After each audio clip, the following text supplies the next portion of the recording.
Il était une fois, dans un pays fort lointain, un jeune couple qui n'avait pas d'enfant et qui rêvait d'avoir une petite fille. Au bout de quelque temps, la jeune femme attendit un enfant. Un jour, alors qu'elle regardait par la fenêtre, elle vit de belles réponses qui poussaient dans le jardin d'à côté. À partir de cet instant, elle ne pensa plus qu'à une chose, manger une de ces salades. Je crois que je mourrai si je ne peux pas manger une de ces salades. La jeune femme n'avait plus d'appétit pour rien d'autre et commença à perdre du poids. Si bien que son mari, qui était de plus en plus inquiet pour elle, finit par lui promettre de lui en rapporter un beau bouquet. Ne t'inquiète pas, ma chérie. Je vais aller t'en cueillir, d'accord? Mais enfin, c'est beaucoup trop dangereux, tu le sais.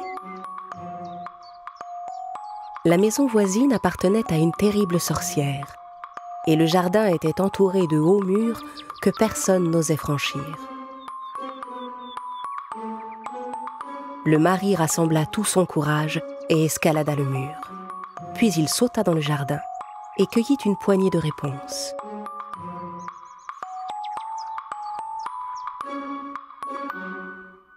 Sa femme mangea la salade avec grand appétit et commença à se sentir un peu mieux.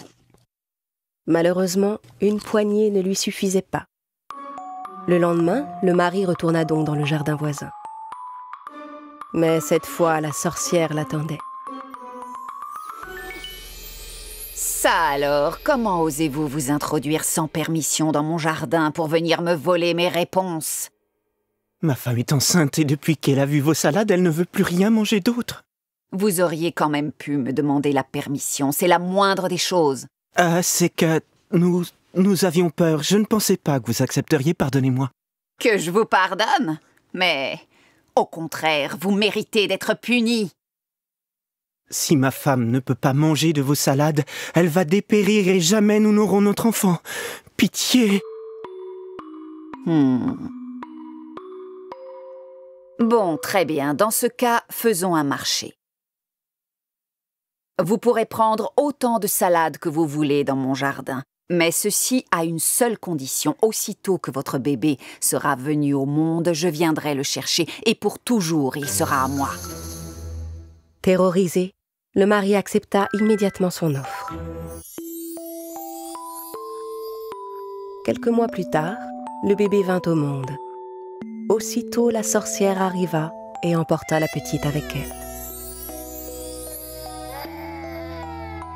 Elle appela l'enfant Réponse, du nom des salades qui avaient tant fait envie à sa mère quand elle l'attendait. La sorcière prit grand soin de la fillette. Quand elle eut atteint l'âge de 16 ans, Réponse était devenue une belle jeune fille.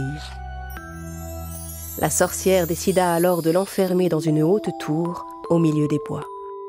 Il n'y avait aucun escalier à cette tour et sa seule ouverture était une petite fenêtre qui se trouvait tout en haut. La sorcière n'avait jamais coupé les beaux cheveux blonds de la jeune fille. Et quand elle lui rendait visite, elle l'appelait d'en bas. Réponse! Réponse! Réponse! Mon enfant, descends-moi tes cheveux! Je monte te voir! Alors Réponse déroulait sa longue tresse blonde et la laissait tomber par la fenêtre. La sorcière s'agrippait à la tresse comme à une corde et montait en haut de la tour. Plusieurs années passèrent ainsi. Un jour, un prince traversa la forêt pour aller à la chasse. Passant non loin de la tour, il entendit la voix de Réponse résonner dans les bois. Cette voix est merveilleuse, se dit-il. Et il continua son chemin en direction de la voix. Arrivé au pied de la tour où vivait Réponse, il regarda de tous côtés, mais ne trouva ni escalier ni aucun moyen d'entrer.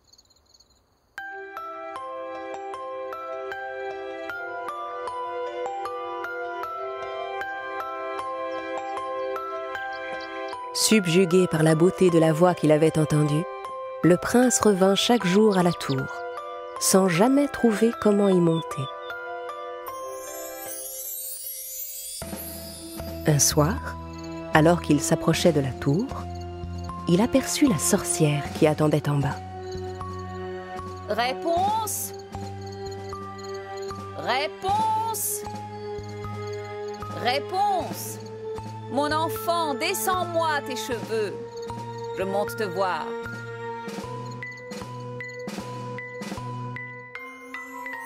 Alors Réponse déroula sa tresse blonde et la laissa tomber par la fenêtre. La sorcière s'agrippa aux cheveux et monta tout en haut de la tour. Le lendemain, à la tombée de la nuit, le prince revint à la tour et, changeant sa voix, « Réponse! Réponse! Réponse, mon enfant, descends-moi tes cheveux. Je monte te voir. »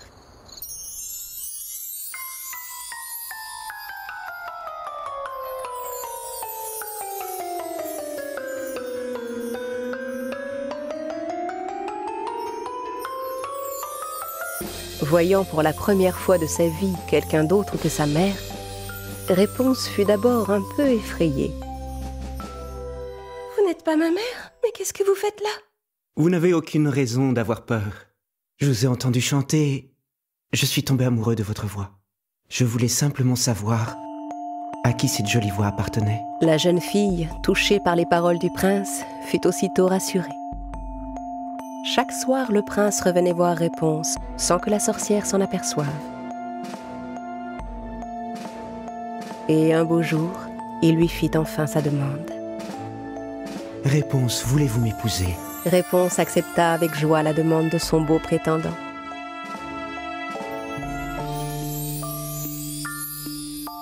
Mais la jeune fille ne savait pas comment sortir de sa tour. Soudain, elle eut une idée. Elle demanda au prince de lui apporter un morceau de tissu à chacune de ses visites. En attachant les morceaux de tissu les uns aux autres, Réponse entreprit de fabriquer une corde. Mais un jour, alors qu'elle était un peu distraite, la jeune fille laissa échapper une parole qui la trahit. « Mère, comment se fait-il que le prince monte plus vite que vous ?» Comment? Quel prince? Quel prince? Alors la sorcière comprit que sa fille lui cachait quelque chose et entra dans une colère noire. Comment as-tu osé me trahir? Traîtresse, quand je pense que j'ai tout fait pour te protéger de tous les terribles dangers du monde. Incapable de contenir sa rage, la sorcière saisit les cheveux de Réponse et les coupa.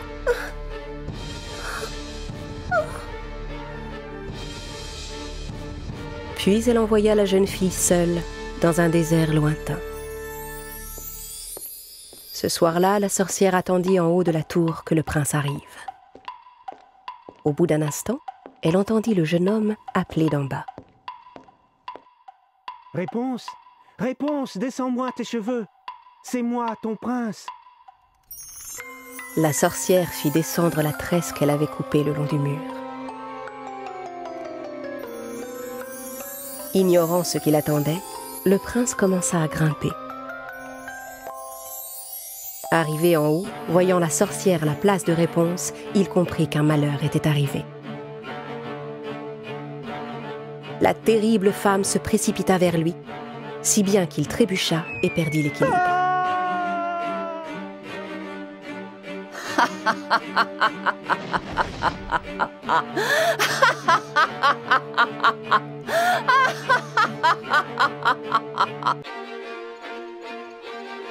Tombé dans les buissons au pied de la tour, le prince resta en vie. Mais les épines lui crevèrent les yeux et le pauvre jeune homme perdit la vue. Le prince aveugle erra longtemps dans la forêt, les yeux pleins de larmes, à la recherche de réponses.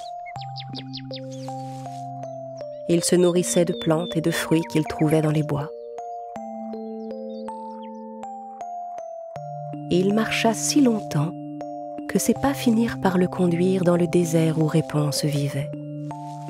C'est alors qu'une chose extraordinaire arriva. Il entendit un doux chant non loin de lui et reconnut aussitôt la voix de sa bien-aimée. C'est la voix de Réponse. Il marcha en direction de la belle voix tout en appelant. Réponse! Réponse! Réponse! La jeune fille reconnut elle aussi la voix de son prince. Alors elle s'élança vers lui. Enfin, ils s'étaient retrouvés. Heureuse de revoir son bien-aimé, Réponse le prit dans ses bras et versa des larmes de joie. Les larmes de la jeune fille tombèrent sur les yeux du prince, et soudain, il se produisit un véritable miracle. Le prince ouvrit les yeux et recouvra la vue. Réponse était tellement heureuse.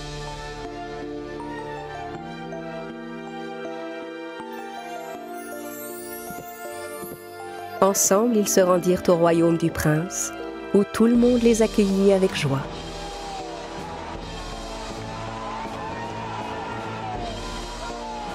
Et ils vécurent heureux pour toujours.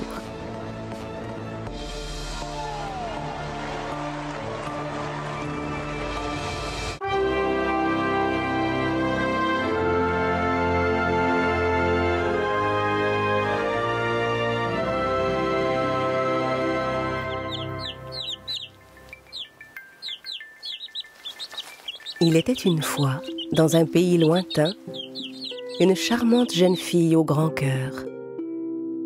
Comme sa mère était morte, son père décida un jour de se remarier avec une femme cruelle, qui avait 2 filles aussi méchantes qu'elle. La marâtre et ses filles traitaient la jeune fille très durement. « Va-t'en, tu n'as pas à t'asseoir à notre table. » Allez, tu n'as rien à faire avec nous. Oups, ma tasse est tombée. Ramasse-la et nettoie. Allez. Pendant que les 2 sœurs sortaient pour aller s'amuser, elle devait rester à la maison pour s'occuper des tâches les plus ingrates. Tout le monde à la maison l'appelait Cendrillon, car quand elle était fatiguée, elle allait s'asseoir près de la cheminée, son chat sur les genoux, pour tenter de se réchauffer devant les cendres chaudes. Un beau matin, la famille reçut une invitation en provenance du palais. Un grand bal sera donné ce soir au palais en l'honneur du prince. Toutes les jeunes filles à marier y sont invitées. La belle-mère commença à préparer ses filles pour le bal, et Cendrillon fut obligée de les aider. Vous devez être les plus belles jeunes filles du bal ce soir. Vous devez absolument plaire au prince. Pourquoi je n'ai pas le droit d'y aller, moi? Toutes les jeunes filles à marier sont invitées, après tout. Vraiment? Et tu comptes te rendre au bal du palais habillée comme ça, peut-être? Le moment du bal venu, restée seule à la maison, Cendrillon ne put retenir ses larmes et commença à pleurer. Au même moment, une vive lumière éclaira soudain la cheminée, et au travers de cette lumière, une belle fée apparut.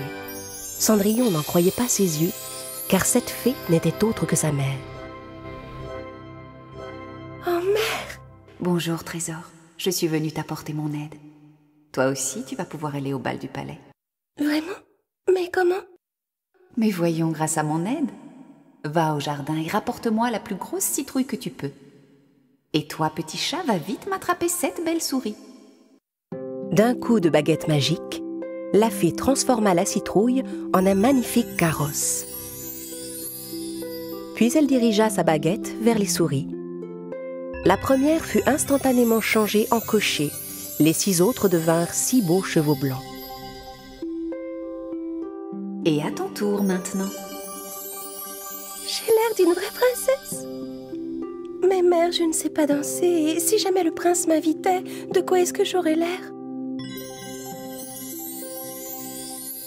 Ne t'en fais pas, ma chérie. Avec ces souliers magiques, tu seras la meilleure danseuse de tout le bal.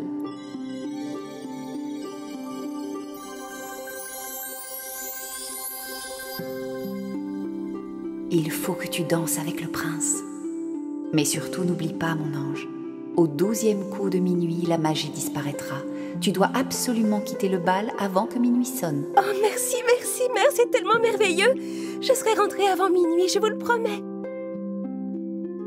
Mère, est-ce que nous nous reverrons? Je suis toujours à tes côtés, mon trésor.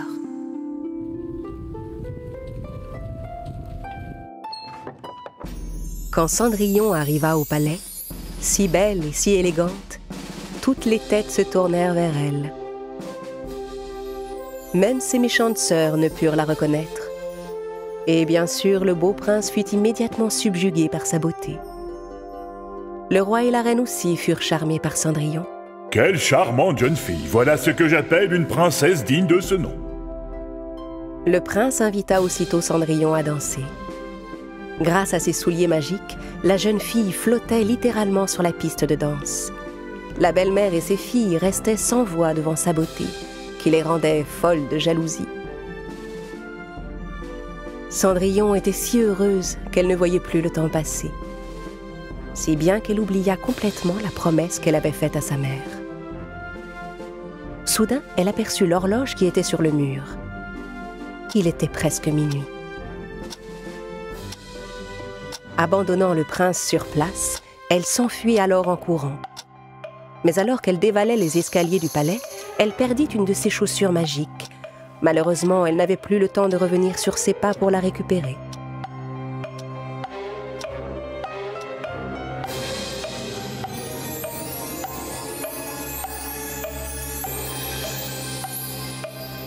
Le prince, qui courait derrière elle, trouva la chaussure sur une marche et la ramassa. Trouvez la jeune fille à qui appartient cette chaussure. Traversez tout le pays s'il le faut, mais retrouvez-la moi. Les gardes du palais parcoururent tout le pays, frappèrent à toutes les portes et firent essayer la chaussure à toutes les jeunes filles du royaume.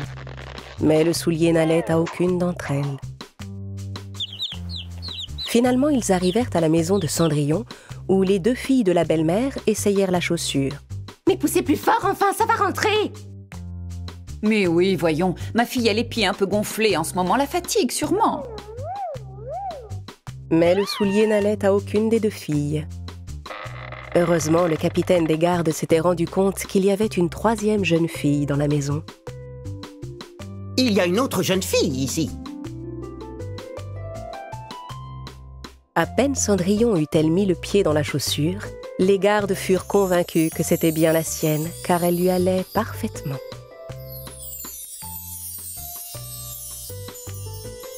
Je vais vous demander de nous accompagner au palais, jeune dame. Notre prince vous y attend. Les gardes conduisirent donc Cendrillon au palais. Quand le prince vit Cendrillon, il la reconnut aussitôt. Il était tellement heureux de la revoir. Il s'agenouilla devant elle et la demanda en mariage. Princesse, voulez-vous m'épouser? Cendrillon, ravi, accepta sans hésiter la demande du prince. Et ensemble, ils vécurent heureux pour toujours.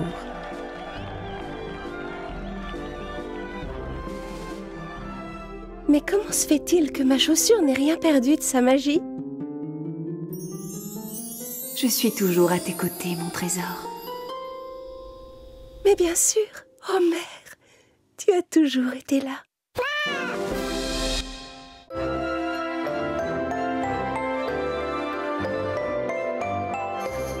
Il était une fois une petite fille qui portait en permanence un petit chaperon rouge sur la tête.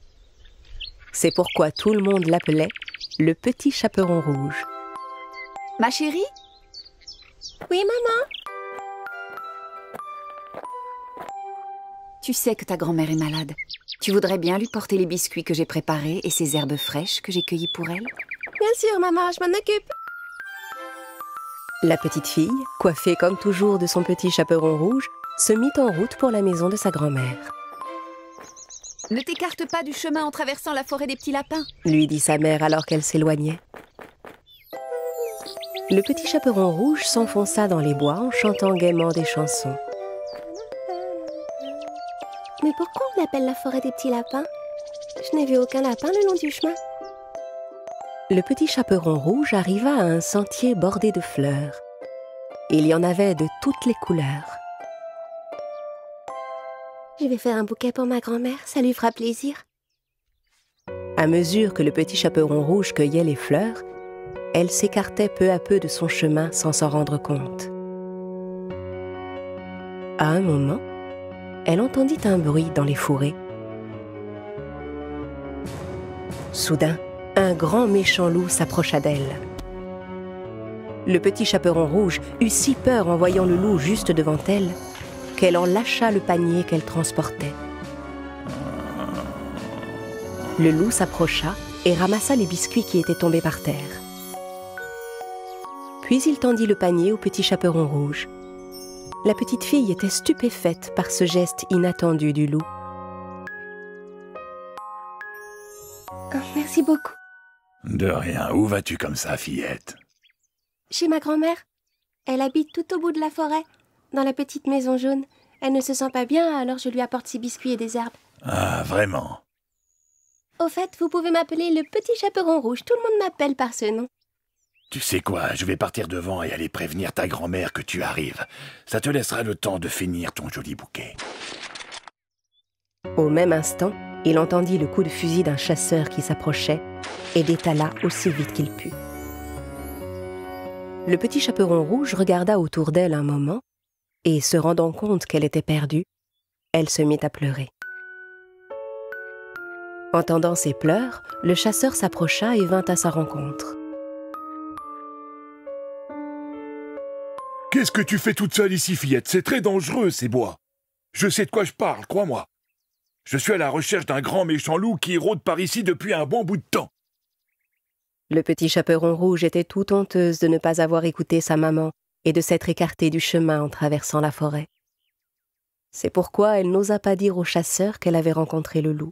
Oui, mais je voulais juste apporter des biscuits à ma grand-mère de l'autre côté de la forêt et je me suis perdue. Dans ce cas, petite, je vais t'accompagner jusque chez elle. Et ensemble, ils se remirent en chemin. Au même moment, le loup prit un raccourci à travers les bois et arriva à la maison de la grand-mère. Il frappa à la porte. La grand-mère appela de l'intérieur. Qui est là? Le loup transforma sa voix. C'est moi, grand-mère, le petit chaperon rouge. Je t'apporte des biscuits et des herbes fraîches ramassées dans les bois. La porte est ouverte, ma chérie, tu peux entrer. Le loup, qui se réjouissait déjà, poussa la porte et entra.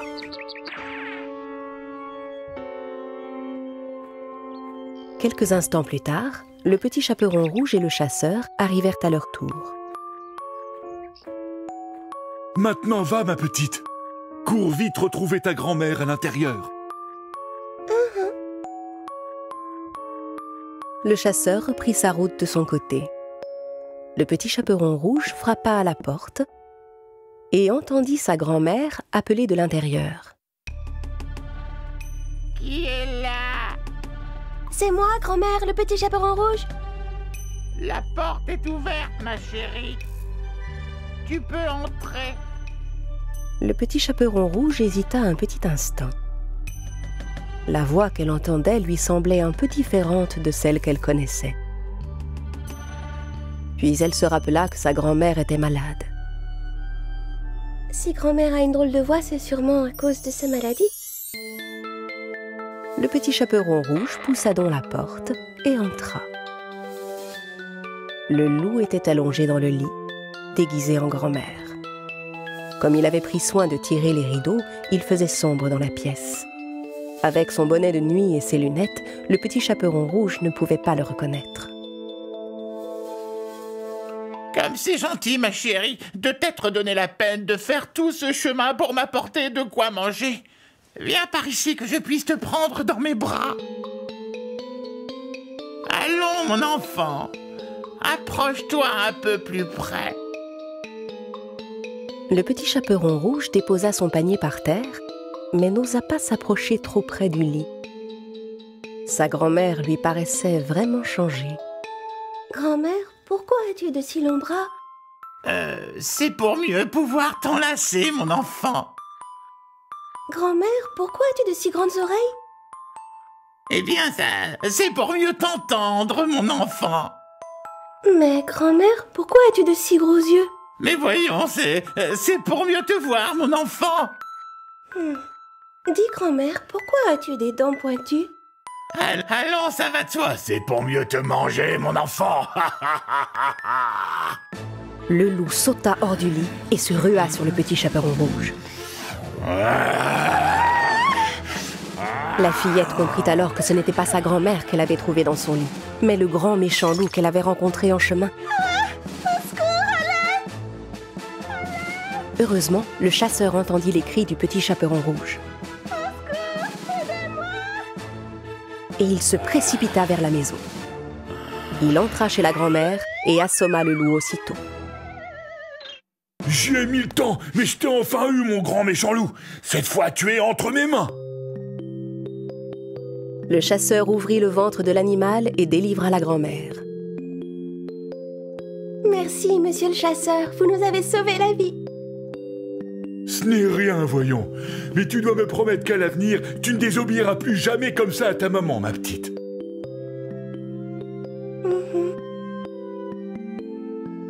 La grand-mère, affamée, dévora tous les biscuits que sa petite fille lui avait apportés. Et avec les herbes fraîches, elle se fit une bonne tisane qui la remit immédiatement sur pied. Le petit chaperon rouge promit à sa grand-mère que plus jamais elle ne se laisserait duper de cette manière par un grand méchant loup. La fillette reprit la route dans l'autre sens pour rentrer chez elle, en chantonnant gaiement. En chemin, elle croisa à nouveau le loup que le chasseur avait obligé à nettoyer toute la forêt. En voyant le petit chaperon rouge, le vilain loup eut vraiment honte de ce qu'il avait fait. Et la forêt des petits lapins redevint ce qu'elle était auparavant, pleine de joie, de fleurs et de petits lapins.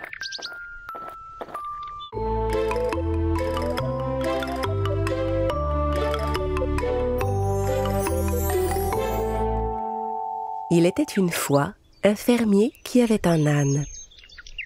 Cet âne travailla de longues années au service de son maître, transportant pour lui des sacs de farine et de blé. Mais à mesure que les années passaient, l'âne vieillissait et perdait peu à peu sa vigueur. Sentant qu'il n'était plus capable d'accomplir les travaux de la ferme, il partit un beau matin pour entreprendre un long voyage. J'ai peut-être perdu ma force. Mais je n'ai pas perdu pour autant ma belle voix. Je pourrais aller à Brême et gagner ma vie en chantant. Chemin faisant, il croisa un chien de chasse étendu sur la route. Mais qu'est-ce que tu fais comme ça, allongé par terre? Je suis un chien de chasse, mais je suis vieux et je ne peux plus courir vite. Je ne suis plus d'aucune utilité à mon maître chasseur. Je comprends. J'ai une proposition à te faire. Je vais à Brême pour y devenir chanteur. Viens avec moi et formons un duo. Je pourrai jouer de la mandoline et toi du tambour. Le chien accepta la proposition et se mit en chemin avec l'âne. Au bout de quelques instants, ils aperçurent au bord de la route un chat assis sur le toit d'une maison. Le chat semblait très triste. Qu'est-ce qui t'arrive, petit chat? Tu es bien triste, on dirait. Est-ce que tu as des soucis? C'est que je me fais vieux. Je n'ai plus la force de courir. Et mes belles dents sont toutes usées. Au lieu de chasser les souris, je passe mon temps à me prélasser assis au coin du feu. Voilà pourquoi mon soi-disant maître a décidé de me chasser de sa maison. Je vois. Eh bien, tu devrais venir avec nous. Venir avec vous? Et où est-ce que vous allez, comme ça? Nous nous rendons à Brême pour être musiciens et former un orchestre. Les chats sont souvent de bons musiciens. Tu pourrais nous accompagner et jouer de l'harmonica. Le chat, tenté par cette proposition, descendit du toit et se joignit à eux. Les 3 compères se remirent en route et, en passant devant une ferme, ils virent un coq juché sur une barrière qui lançait de grands cocoricots.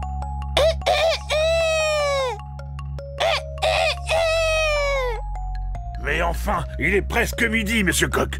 Pourquoi est-ce que tu chantes encore à une heure pareille? Parce que demain, c'est dimanche. La femme de mon maître reçoit toujours le dimanche. Et ils ont l'intention de me servir à leurs invités demain. Mais pourquoi restes-tu ici? Pourquoi tu ne t'enfuis pas de chez toi? Et où est-ce que j'irai? De toute façon, aujourd'hui est mon dernier jour, alors je chante tant que je le peux.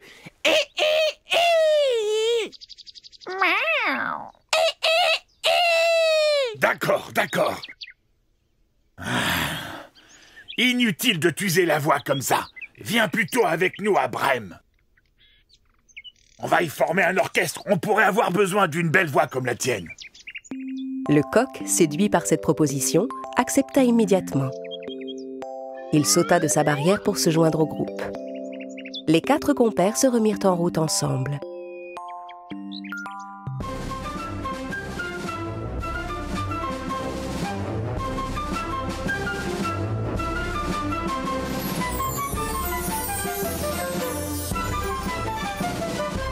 Bien. Arrêtons-nous dans la forêt pour la nuit, mes amis. Nous reprendrons notre voyage demain matin. Avant d'aller dormir, le coq grimpa pour inspecter les lieux et du haut de l'arbre où il se trouvait, il dit: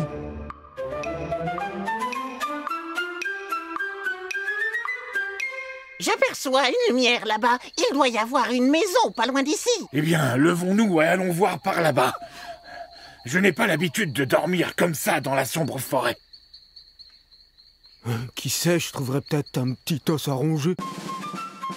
Ils décidèrent donc tous ensemble de se rendre à l'endroit d'où venait la lumière. Ils finirent par arriver devant une petite maison. Comme il était le plus grand des 4, l'âne s'approcha d'une fenêtre, regarda à l'intérieur. Qu'est-ce que tu vois, compère l'âne? Tu veux savoir ce que je vois? Je vais te le dire, je vois une magnifique table bien dressée. C'est formidable! Formidable, oui. Et je vois aussi toutes sortes de plats et de boissons sur cette belle table. J'ai tellement faim, j'en salive déjà. Allez, venez, entrons dans cette maison. Attendez, les amis, je n'ai pas encore fini. Et je vois aussi 4 bandits, tous armés, qui mangent et qui boivent, confortablement installés autour de cette table. Quand ils entendirent le mot « bandit », ils furent tous très déçus. Mais pourquoi faut-il qu'il y ait des bandits? J'avais tellement faim. Tant pis, retournons dans les bois. Oh, si seulement il y avait un moyen d'effrayer ces bandits pour les faire fuir. Attendez un peu. Je crois que j'ai un plan, les amis. Écoutez-moi attentivement.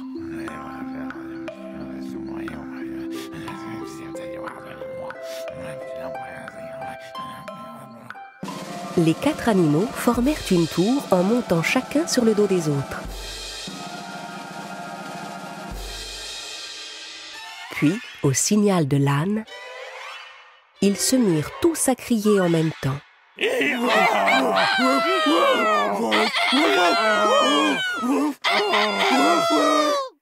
En entendant ce terrible tintamarre, les bandits sursautèrent effrayés.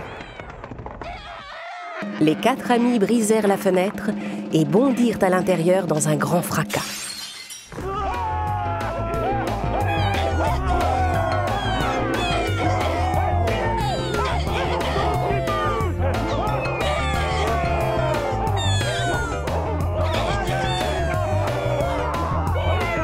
Abandonnant leurs armes, les bandits, pris de panique, quittèrent la maison et s'enfuirent dans les bois. Les 4 compères étaient ravis que leur plan ait si bien fonctionné.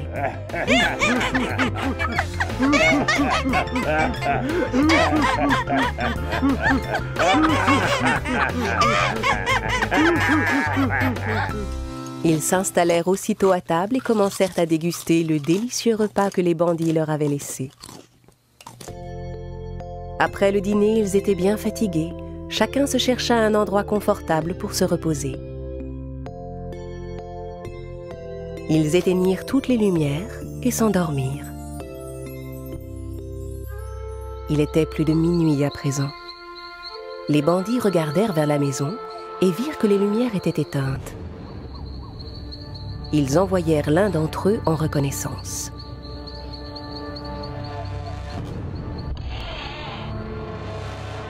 Le brigand trouva la maison bien calme et voulut allumer une lumière.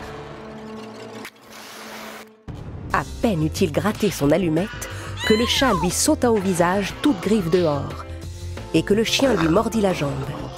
Réveillé par tout ce vacarme, le coq se mit à chanter à plein poumon. Et au moment où le bandit s'apprêtait à franchir la porte, l'âne fit une ruade et lui donna un grand coup de sabot. Terrorisé par ce qui venait de lui arriver, le brigand retourna vers ses compagnons. C'est pas un monstre qu'il y a dans la maison, mais 4! Ils m'ont tous attaqué! Les 4 bandits s'enfuirent sans regarder en arrière et n'eurent jamais le courage de revenir dans la maison. Les 4 musiciens de Brême, quant à eux, se sentaient si bien dans cette demeure qu'ils abandonnèrent l'idée d'aller à Brême et décidèrent de s'installer là définitivement. Tous ensemble, ils coulèrent dans la maison des jours heureux, passant leur journée à chanter et à jouer de la musique.